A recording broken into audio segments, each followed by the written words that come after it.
السلام علیکم، welcome back to Shahab Academy YouTube channel. دوستو، امید ہے آپ لوگ سارے خیریت سے ہوں گے اور زندگی اچھی گزر رہی ہوں گی۔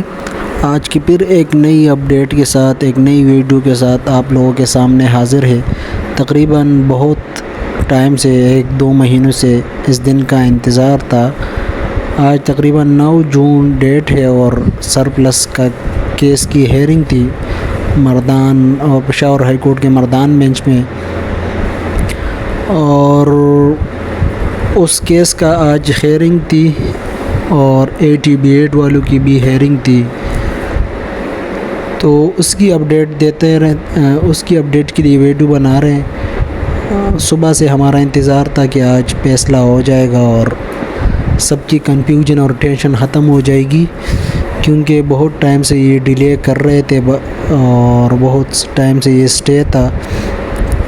تو آپ کو بتاتا چلوں کہ اس کیس میں اس کی کوئی نئی کوئی فیصلہ نہیں ہوا، کوئی سماعت نہیں ہوئی اور اس کو ملتوی کر دیا گیا۔ حالانکہ سب کینڈیڈیٹ کا اس پہ نظر تھا کہ جلد یہ سرپلس کا فیصلہ ہو جائے تاکہ ایک سائڈ پہ ہو جائے 30-49 والے یا 50+ والے، لیکن بدقسمتی سے آج اس کا فیصلہ نہیں ہوا اور نیکسٹ ڈیٹ بھی انشاءاللہ بہت جلدی اناؤنس ہو جائے گا۔ اس کے بعد AT-B8 والوں کی بھی آج ہیئرنگ تھی، اس کی سماعت آج ہو گئی۔ بہت سے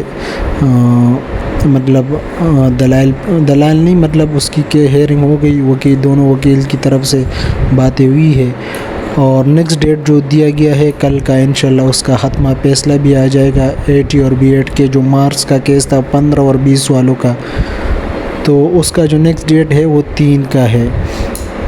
اب یہ ڈیٹ اگر جلدی دیا گیا اس کا سرپلس کا تو پھر اتنا نقصان نہیں ہو سکتا، لیکن اگر یہ بار بار ڈیلے کر رہے تو جہاں پہ اسٹے ہے اس کی وجہ سے آئی تھنک مردان میں، تو پھر اپوائنٹمنٹ آرڈر ڈیلے ہو سکتے ہیں اور بہت سے DO اس کو دیکھ کے بھی پھر اپوائنٹمنٹ آرڈر ڈیلے کریں گے۔ تو آپ لوگ دعا کریں کہ نیکسٹ ڈیٹ جلدی دے دے تاکہ یہ پروسیس جلد از جلد کمپلیٹ ہو جائے۔